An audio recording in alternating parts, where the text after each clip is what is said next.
was going to actually further some of those same interests. How do you get paid well as a sports lawyer? I'm a partner in a very large law firm. We charge hourly rates, like many lawyers do. In a few cases, like the class action on behalf of the college players, you get paid by the other side with the approval of the court after the case is either settled or if the case is one that you win. When you think about the relationship between the NCAA and athletes going back to before you started these cases, how would you describe that relationship between the NCAA, the schools themselves, the athletic conferences, and the athletes? Does it bring to mind any parallel setups? There aren't a lot of parallels. The reason is the NCAA had a cartel that fixed the wages of the athletes who worked for them at zero. These athletes were completely being exploited, and it had to stop. That's why 9 justices of the Supreme Court, they don't agree on a lot of things. One of the things all 9 of them agreed on was that this system was wrong. A devil's advocate could say, well, wait a minute, these young people are getting a free college education in many cases, and some benefit, and if they're really serious about becoming a professional athlete, then this is providing them training, access to the professional ranks, essentially auditioning for the professional ranks, and a proven ladder to that next step. Why is that not enough? Why is that excluded? Let's start with the fact that even at the highest power schools in football and basketball, 90% of the athletes on those teams will never spend one day in the NFL, the NBA, or the WWE. So their only opportunity to realize the economic value of what they're doing is when they're doing it for their schools. The money goes to the athletic director, or goes to the strength and conditioning coaches, or goes to somebody else who is not generating this money. This is an exploitive, unfair, anti-competitive system which we have changed for the better. When you say that they can realize their economic value at the highest level that they're going to be able to, it sounds like a version of being a professional. What is the logic for that continuing to be attached to a university? The courts believe, and I think even the NCAA believes, is that what distinguishes college sports from professional sports is that they are students. There's nothing that says you can't be a student and a professional and something else at the same time. In fact, other than in college sports, that's always been the case. We have students who are actors, or writers, or who are journalists while they're students. There was no reason to create this myth of amateurism, except as a means of getting all this free labor to exploit. There came a time when it had to stop.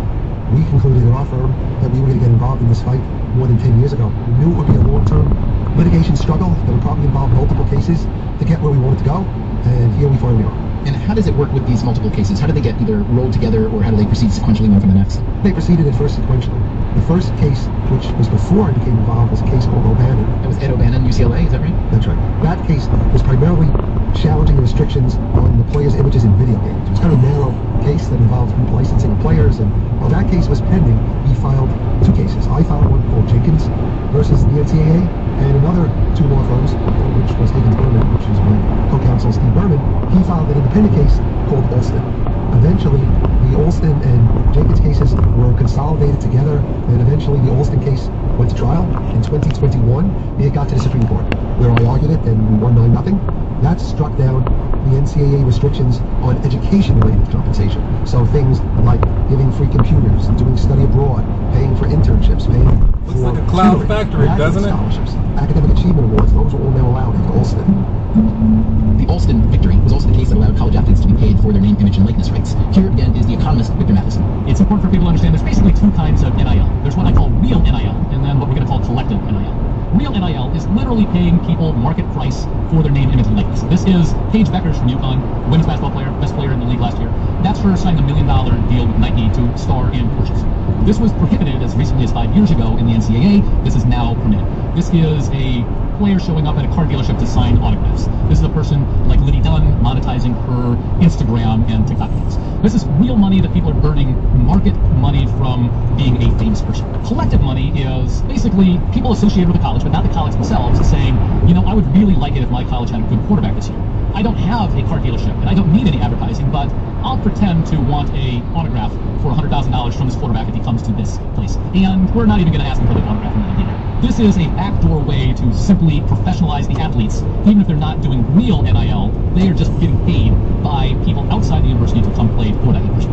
This is really just a professionalization of the college sports booster system that's been around forever, right? We're seeing it like in the recent NCAA basketball tournament, where the Duke alum put together a lot of money to essentially buy better players. But even a school like St. John's in New York, which has been good in the past, but hasn't been very good lately, but all of a sudden with one big donor, they brought in a lot of talent. It's essentially privately funded professionalism. Do you like that notion or no? I don't like the notion for a bunch of reasons. First of all, it's not necessarily sustainable. We can understand when the owner of the Celtics or the Patriots decides to spend $10 million buying a new player because they hope this player's going to win me additional games, and when I win additional games, I'm going to make more money. These donors don't have it. Why would I continue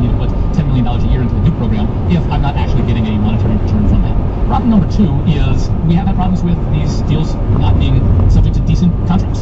I'm pretty sure that when I sign a contract with Ohio State or the College of the Holy Cross, that these are real institutions with a human resources department, and if they say they're going to pay me, they're going to pay me. Holy Cross, for example, had a student move to UNLV based on a $100,000 NIL contract that he was promised that never showed up.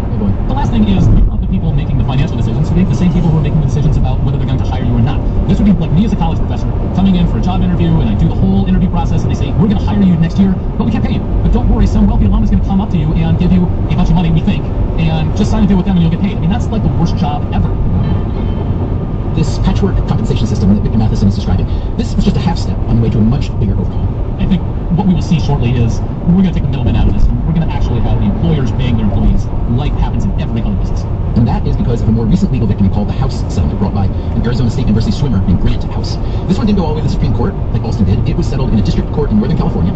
It requires NCAA programs to distribute a few $1 billion to recent and current athletes in the form of lost NIL revenue. But much more important, going forward, it allows for athletes to be paid directly. This case was also handled by Jeffrey Kissel. House went after the whole compensation system and the NCAA, and now we have a settlement which is going to create a new system going forward. That new system starts this year, in which the schools will be able to make direct payments to the athletes under a revenue sharing system, where the first year those payments are going to be about $20.5 million a year per school. Then beyond that, we're going to continue the third-party deals for names, images, and likenesses, and all of the existing scholarships will continue in medical care and other benefits that the RABs have been put in. In total, the athletes in Division I are going to get about 50% of the revenues that are generated now. Are you surprised that you had this string of massive victories, or did you see it coming? I'm not surprised, but I didn't take it for granted. I thought we were right from the beginning. I thought now was the time that judges and juries would understand how exploited this system was, where you had the strength and conditioning coach at Alabama earning $1 million a year when the athletes were getting nothing out of the revenues that they were generating. The head coach at Alabama made more than $11 million. Even the strength and conditioning coach was making more than the president of Alabama University. This system was wrong. It was unfair. We thought it was unlawful. Another big change is the liberalization of what's called the transfer portal. So if I'm a college football or basketball player, I could play for 4 different college teams in 4 seasons, and we started to see that in the 2025 men's basketball championship, March Madness. We saw all 4 of the number 1 seeded teams make it to the Final Four, so not much Cinderella action. And all 4 of those teams included athletes who played in a different college program the year before, maybe the year before that. So if we think of college sports as being appealing in part because the athletes are attached to a particular university that I might root for, how do you keep that appeal if the athletes are now essentially free agents and can move to a new program every year? Well, there's no inconsistency with that at all. When I first started out as a lawyer, there was basically no free agency in any of the professional sports. The arguments the owners used to make is, well, fans won't like the sports if their athletes have the right to go from team to team. And what do we learn in professional sports? Quite the opposite. Fans love free agents. They love to root for their teams to acquire better players. What the transfer portal does is it actually lets athletes whose coach is not starting them find a place to start. Remember, they only have a limited amount of eligibility to play college sports. So why should they sit there as a backup if somebody else is going to let them have a chance as a starter? Or they go to a college for a particular coach who they love. Well, and the coach is a free agent, Part 2. so the coach leaves. Why should they then be stuck in a school with a coach who they don't have that relationship to? All other workers in the world get to quit, move on, decide where they're going to be. There is no reason why you should take those rights away from athletes. I don't think this is going to hurt rooting interest, and it will let not only the athletes find the right spot, it'll let teams get better. One of the reasons why you had more teams contending for the college football playoffs was much different than the prior years because of the portal. It's why someone like Nick Saban was against all these changes, because he liked it when Alabama was so far ahead of everybody else each year. And this type of competition, it prevents the best schools from stockpiling talent who they're not really playing, but keeps it away from the other schools. If the colleges are needing to pay their athletes, I assume that there's going to be less money for lesser sports. The women's golf team, the men's wrestling, and squash and so on. What's going to happen there? I don't think that's going to happen for a variety of reasons. First of all, what I expect the reallocation is going to be from those athletic directors, those weight coaches, the other people who have been getting the money. It's not like they were giving that extra money to the women's golf team. It was going to others who were exploiting the system, or it went to build gold-plated locker rooms. The reality is these other sports don't cost very much. Not only do they not cost much, they serve the interest of the schools. If you look at Division III has no one to subsidize any of this sport. Yet they have the rowing team, they have the squash team, they have all these teams that don't earn any money. Their football team doesn't earn any money, right? Why do they have it? They have the same reason they have the acting department, or the school newspaper, or the music department. None of which earns any money. They have it because these are valuable things for the campus that attracts the type of students they want to pay tuition. And then we throw into that Title IX. And Title IX requires the schools to offer proportionally equal opportunity of sports to proportionate female and male athletes in the schools. So they can't just cut all their women's sports because Title IX won't allow it. Now, does that mean you won't see an occasional cut of a sport at a school, and the school won't blame the House settlement? Yeah, they will. It just won't be true. I went back to the economist Victor Matheson to see how he expects the House settlement to play out. I don't know what to expect this week or this month. I know what to expect this decade. This decade, players will be paid directly by the teams or leagues themselves, by the conferences, and eventually the only way that you can get any sort of real parity and agreements between teams is to allow the players to unionize at the same time. So we're going to have unionized players being paid by teams or leagues, which makes all of a sudden top-level football, top-level basketball in the NCAA pretty similar to the NFL and pretty similar to the NBA. Is there a chance that the NCAA just kind of craters in on itself and needs to be replaced by some kind of different system? No, because there's a bunch of things that the NCAA does well. We need an organization that sets the playing rules. As much as we don't like things like the IOC and FIFA, we need them. If you're grouping the NCAA with the IOC and FIFA, oh, it's not great, but sports are fundamentally different than everything else in that you need to work with your competitors to be able to produce the product. The Red Sox goal is to beat the Yankees, but it's not to drive them out of business. The second thing the NCAA does that is actually great is they have championships. What's great about March Madness is it really is the best college basketball. When we see that UConn wins the national title on the women's side, we say, yeah, that was a fair process by which we determined the best. Because the NCAA has a monopoly on that postseason championship. Generally, economists don't like monopolies, but things like championships are what are known as a natural monopoly. Is it possible that the NFL and the NBA have been free-riding unjustly on the NCAA for their football and basketball talent level? The NFL pays the colleges zero, and the colleges become de facto farm leagues for the professional leagues in a way that's unlike what goes on in most other sports leagues in the world that I'm aware of.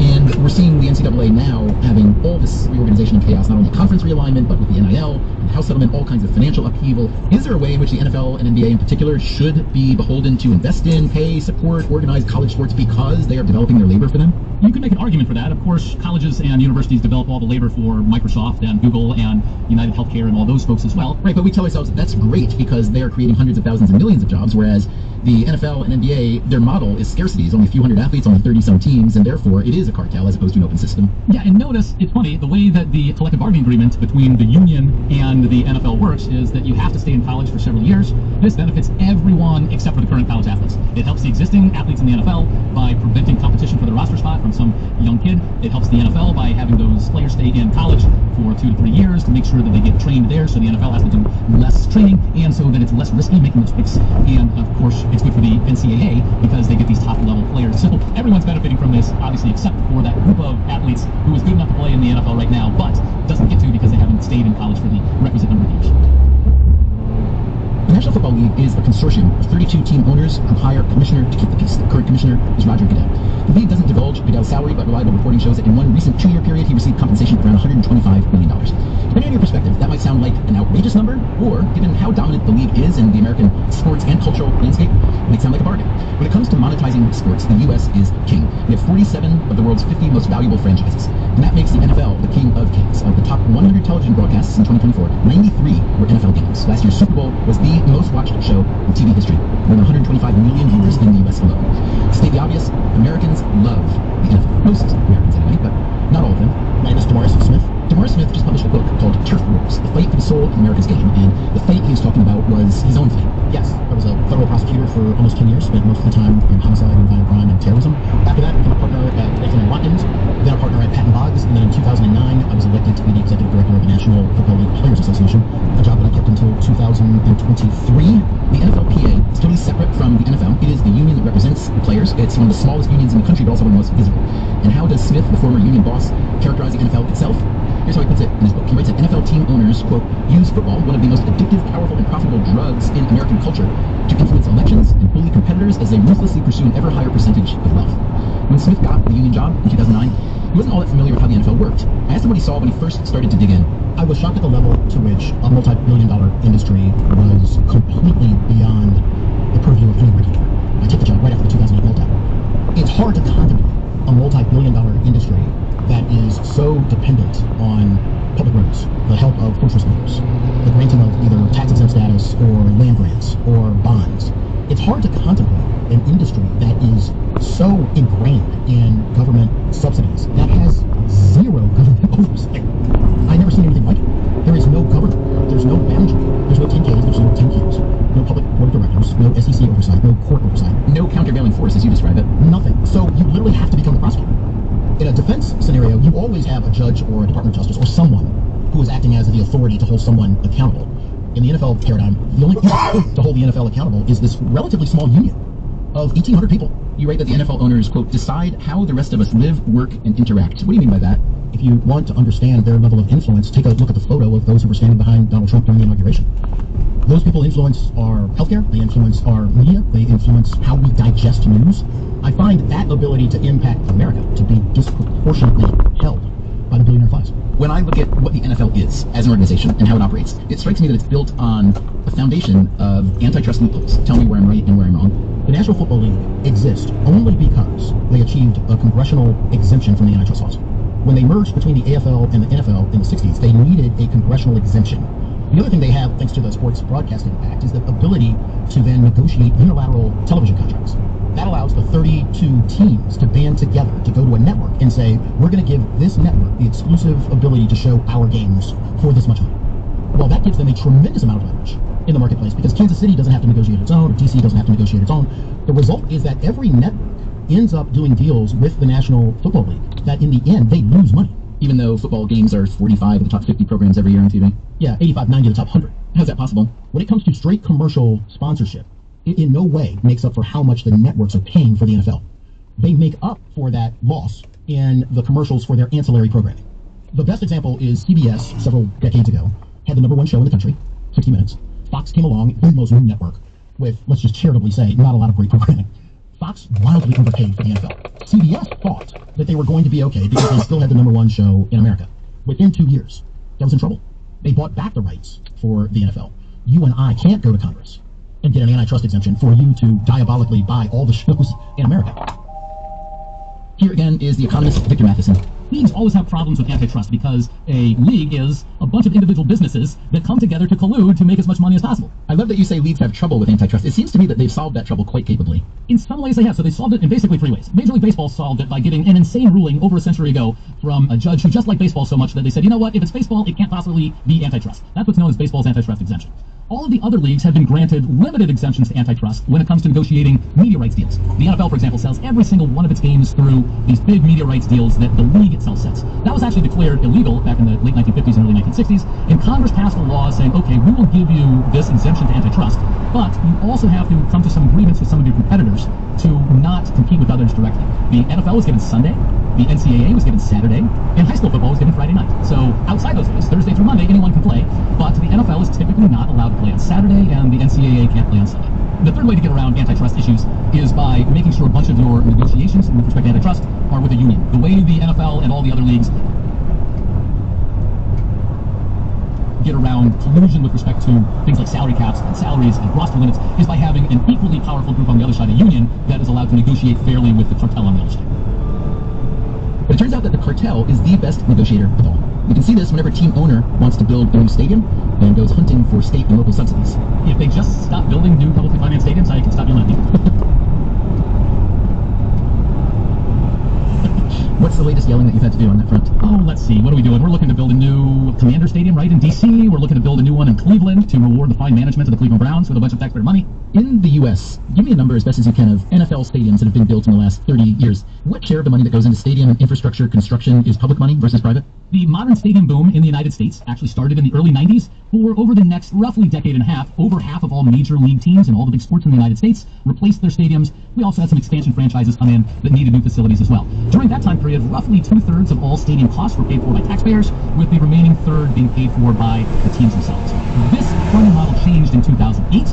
People started to find it pretty distasteful to hand over hundreds of millions of dollars to billionaire owners and millionaire players when we're laying off police officers and teachers and firefighters during the Great Recession. So between 2008 and roughly 2020,